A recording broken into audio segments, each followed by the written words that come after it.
24 April ini, hari Jumat, di Polres Sukabumi. Dia dikenain pasal 77B, 76B, Undang-Undang tentang perlindungan anak ya, di mana pelapornya adalah Lisna, ibu kandung daripada Nizam, ya. Dan nah ini kita akan uji tentang di mana dianggap penelantaran anak, karena laporan polisi pertama kita, TR ini sudah tersangka Ibu Tiri. Sekarang lagi proses pra peradilan, dan perlu kami sampaikan bahwa pada kurang lebih sebulan lalu kami sudah membuat laporan polisi juga di Bareskrim, melaporkan pasal yang sama terhadap Lisna, dan sekarang sudah ditindaklanjuti. Perkara itu dikembalikan ke Polda Jawa Barat untuk diproses juga. Jadi kita inginnya, kalau memang masyarakat menginginkan dianggap melantarkan anak sehingga diakibatkan kematian pada Nizam itu, kalau bisa dua-duanya dipenjara sekalian. Lisna yang selama ini kemana aja kamu? Kemudian apa yang diceritakan tentang gosip tentang anak ini cerita masa lalu, dan kemudian menggunakan beberapa anggota dewan untuk direkomendasi ke Komisi 3, kemudian dilakukan RDP, kemudian dikeluarkanlah surat kesepakatan antara Kapolres dan Ketua Komisi 3. Nah, di situ adalah mungkin kita akan melakukan upaya hukum berupa pra peradilan. Kita anggap kasus ini adalah kasus yang ikut campur tangan legislatif, tidak yudikatif karena ada tekanan. Ya, kita minta, sampai saat ini belum ditindaklanjuti oleh Bareskrim Mabes Polri maupun Polda Jabar terkait kehadiran Kapolres Sukabumi di RDP, yang dimana sepengetahuan saya RDP itu nggak seperti itu.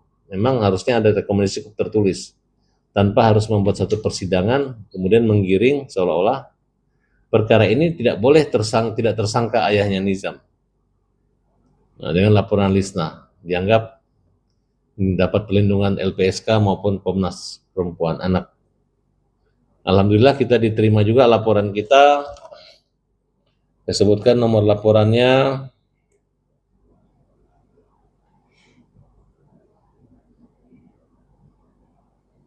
Bentar.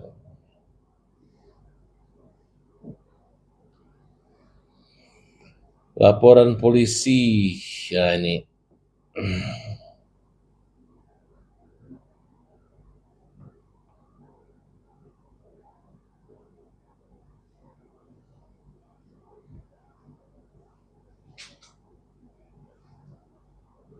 ABS. Ya.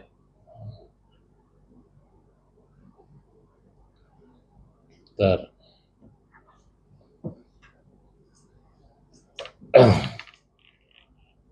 Ini.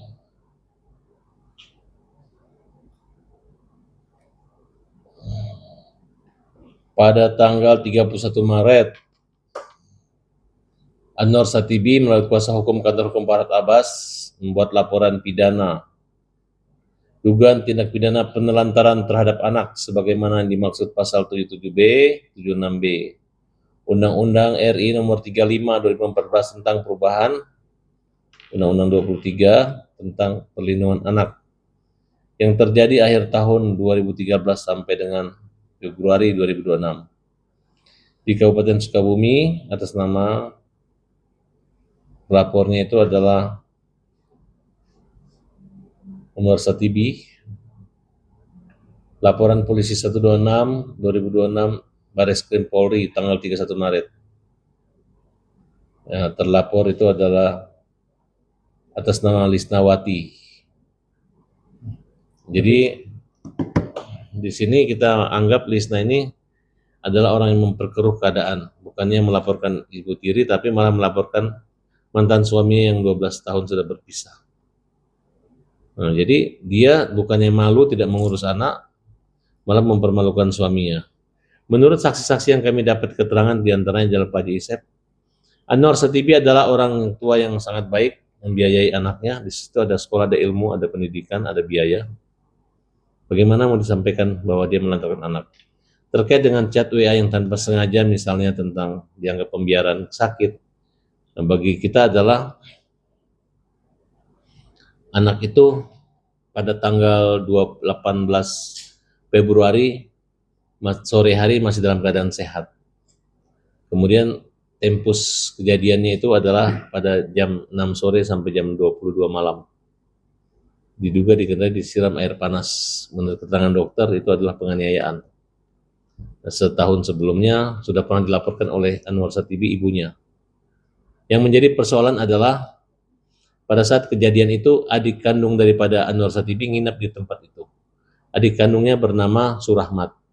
Surahmat ini diduga ada hubungan spesial menurut keterangan daripada klien kami, yang mana dialah yang menyiapkan lawyer dan sekarang dia membela saudara tirinya, membela pembunuh ini. Nah, jadi itu menjadi pertanyaan. Kemudian dalam keterangan tambahan Anwar Satibi masuklah nama Ujang Dede, anak angkat mereka yang sering kita anggap ada hubungan spesial juga menurut keterangan daripada klien kami. Nah, mudah-mudahan di situ polisi bisa mengungkap bahwa kenapa pada malam kejadian saudara kandungnya bukan muhrim bisa tidur di rumah istri daripada Anwar Satibi.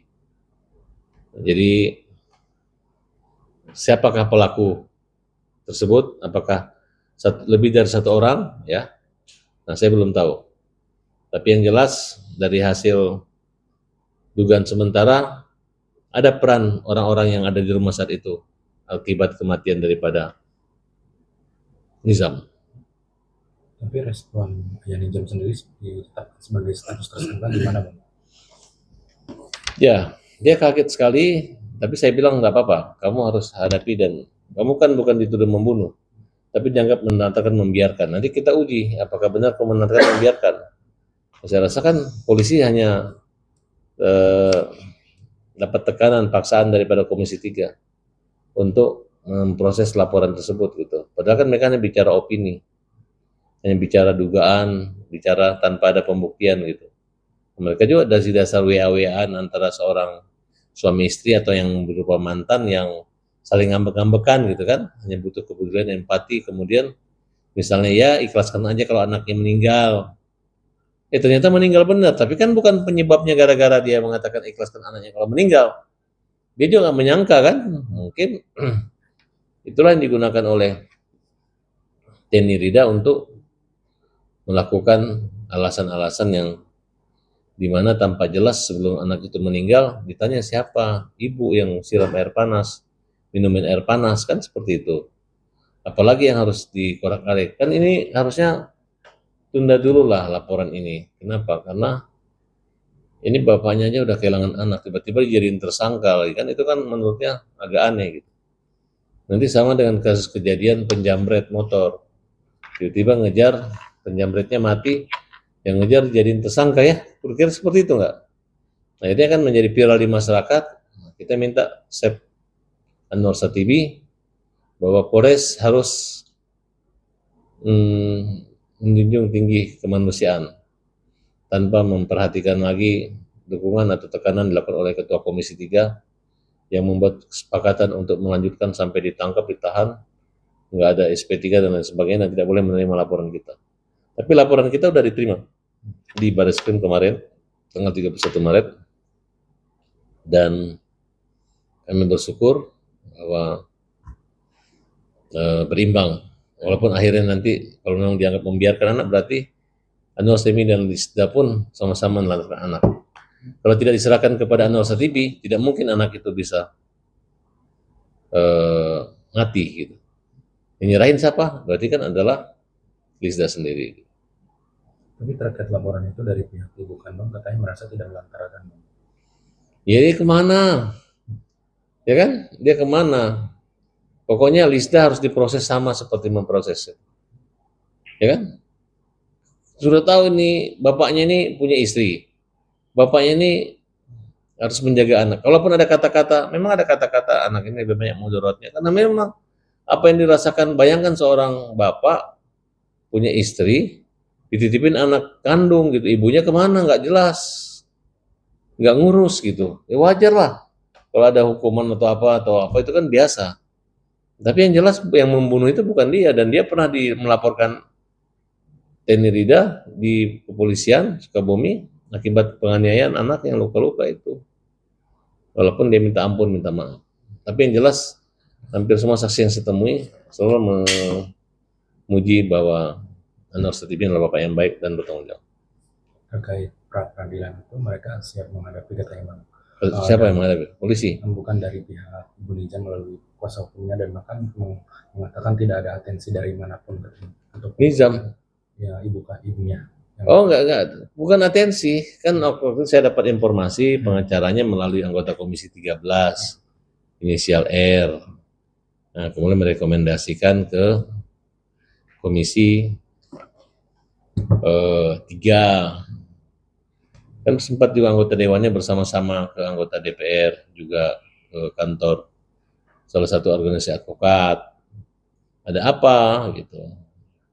Kemudian menjadi atensi, menjadi sebuah cerita yang seolah-olah kan dikatakan bahwa bapaknya nggak kekuburan, kan bapaknya nunggu hasil otopsi. Ya wajar lah, kan akhirnya bapaknya ke sana juga. Pokoknya lebih banyak cerita gosip daripada cerita faktanya. Nah, sekarang proses membuktikan kematian itu diakibatkan siapa, apa alat buktinya, siapa saksinya. Gitu. Nah, kan jelas anak itu sebelum meninggal mengatakan yang menganiaya dia adalah ibunya kan.